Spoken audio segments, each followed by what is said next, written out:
It has been an eventful few days for the Democratic Party, from the contested Nevada State Democratic Convention Saturday to the split results Tuesday night in primaries in both Kentucky and Oregon.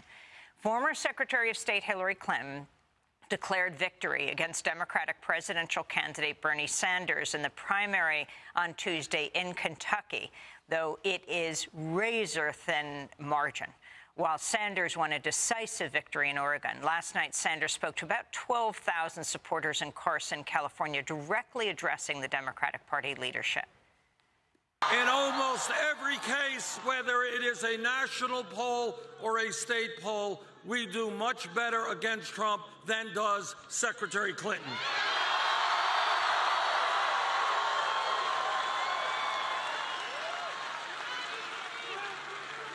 A poll just came out, I think it was yesterday, in the state of Georgia, not a very good state for us. Trump was beating Secretary Clinton by 4 points. We were beating him by 5 points.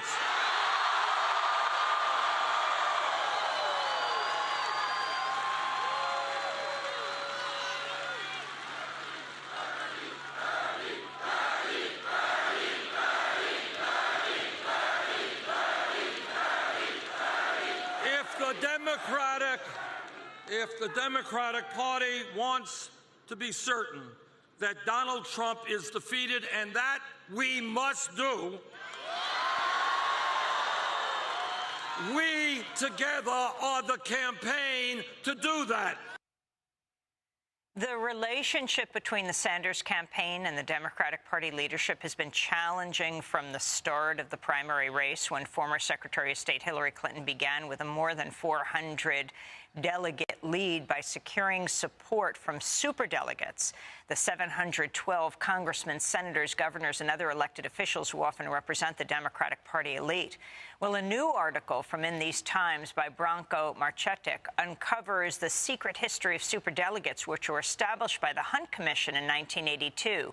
Jessica Stites is executive editor of In These Times and editor of the site's June cover story. Still with us, Rick Perlstein, Chicago-based reporter and author of several books, including Nixonland, The Rise of a President and the Fracturing of America.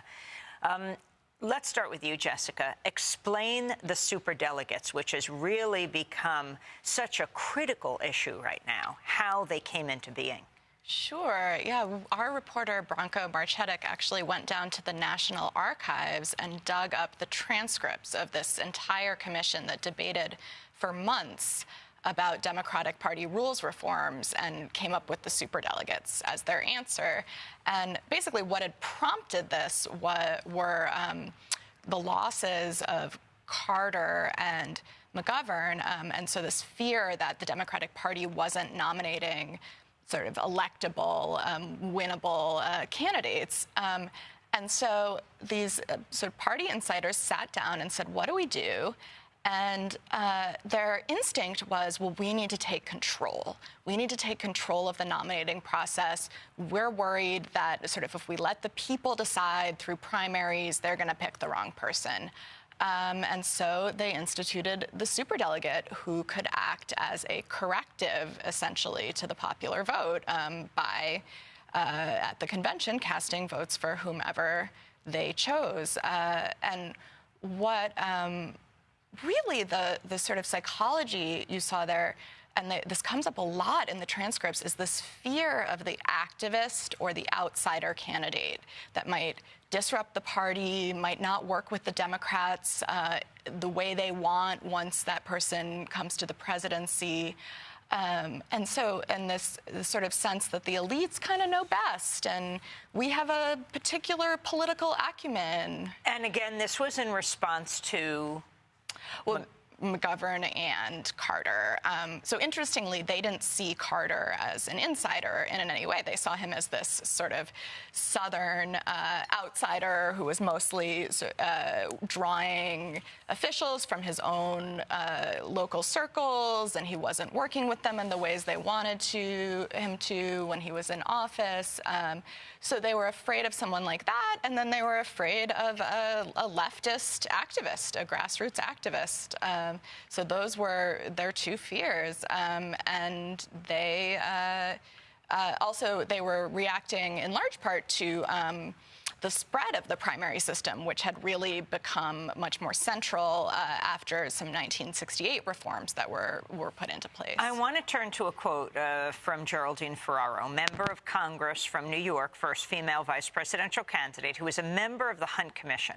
She said during a meeting of the commission in November 1981, quote, "No one knows those people better than a member of Congress. No one is better able to represent them at the convention than a member of Congress, and no one is better able to get them to support a candidate if they really try."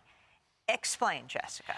Yes. So that was the sort of tortured logic you kept seeing at the commission, where they said kind of the people who vote in primaries can't represent the grassroots as well as Congress members can, because Congress members were originally elected. So sort of this layer of representation is somehow going to help represent the grassroots instead of letting people just vote for themselves. And it's very odd. Interestingly, I mean, Congress members aren't elected by superdelegates. An excellent point. And at the time, to be fair, the primary turnout was fairly low, and it's still lower than a presidential election today. So that was their logic as well. We maybe got more votes than the primary. Let me turn to a quote from Cleetta Dietrich, one of the members of the Hunt Commission as well. She expressed concern about the division that a system of superdelegates might create, saying, quote, "You raise the question of creating different castes of delegates, potentially. Delegates, which are chosen essentially by voters' decisions for candidates in primaries or caucuses, and a different caste of delegates who, in fact, are exempt from that process and, in fact, carry on their own by a different set of standards." It gets you into a question of how those processes relate, and it gets to an essential question of legitimacy. Yeah, she was really prescient, because that is exactly the criticism of superdelegates today, and it's they're very unpopular, and there really is a movement rising up to say, why should the Democratic Party have this sort of final deciding vote instead of listening to the will of the people? So talk about superdelegates in relation now to Bernie Sanders and Hillary Clinton. Sure. Well, what's so interesting, and we're seeing this especially after the results this morning, is that neither of them are on track to a decisive victory based only on primaries and caucuses. So they would need to get 2,383 pledged delegates coming out of that process in order to just be the nominee. And that means superdelegates will matter at the convention. They will be the ones who ultimately tip someone over the edge. And what we're seeing from Sanders is this kind of fascinating pivot. So he was initially very much against superdelegates because they had given Hillary Clinton this incredible momentum starting out in the race, which I think is the main criticism of superdelegates, is they give someone a sort of unfair advantage by making it look like they're already ahead before the race begins. But now Sanders is saying, well, you've got this class of people who are supposed to be making sure the Democratic Party has a winning candidate. That's their reason for being. And that was very much what we saw in the transcripts was, if something should happen midstream and the candidate that is the front runner in the primaries and caucuses looks like they can't win, maybe they have a scandal, we want to be able to correct that. And so Sanders is saying, well, something unexpected happened. Donald Trump is the nominee of the Republican Party. Democrats need to react to that, and I am polling better than Hillary Clinton against Donald Trump in some key states. He was talking about, I think, Georgia in that clip, but that's happening in Ohio, which is a really important, obviously, state. And so that's his case to the superdelegates is, well, if you have this weird system where you can trump the popular vote, isn't this the time to use it? And the move to reform the superdelegate system, do you see this all changing? That's a great question right now. So Sanders is no longer talking about that because he's trying to court the superdelegates. But I don't think it's off the table at all.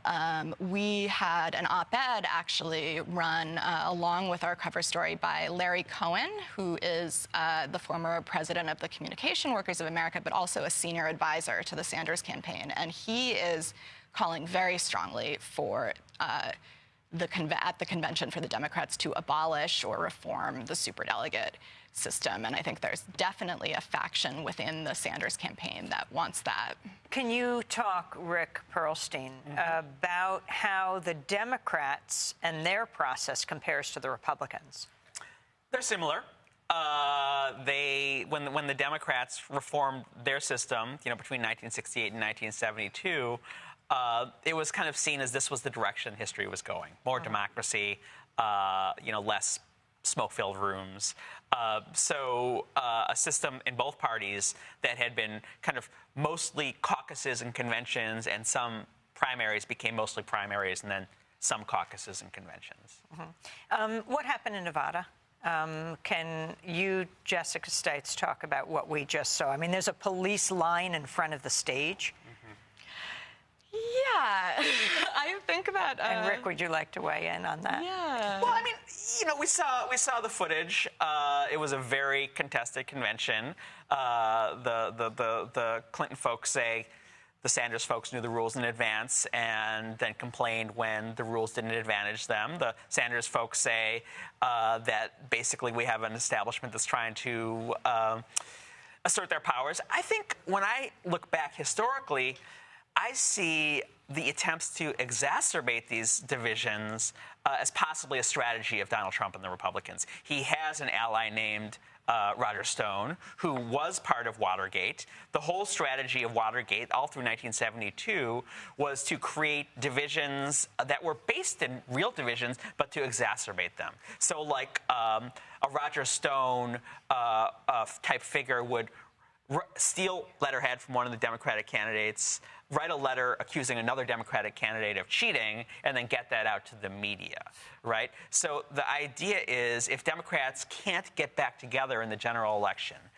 then the Democrats can't win. Now, these divisions are real, and the anger is real, but the exploitation of it is very similar to kind of what the FBI did in COINTELPRO. They take real divisions and try and turn them into divisions that make it possible for people to work together. So we need to be careful about that. Roger Stone is a source on so many of the National Enquirer stories against That's right. My next article is about how Ted Cruz. Yeah, Donald Trump partakes of a reactionary tradition within gossip politics, something like the National Enquirer. I actually have a document in which Michael Deaver, Ronald Reagan's longtime aide, tries to pitch Ronald Reagan as a columnist for the National Enquirer in 1975.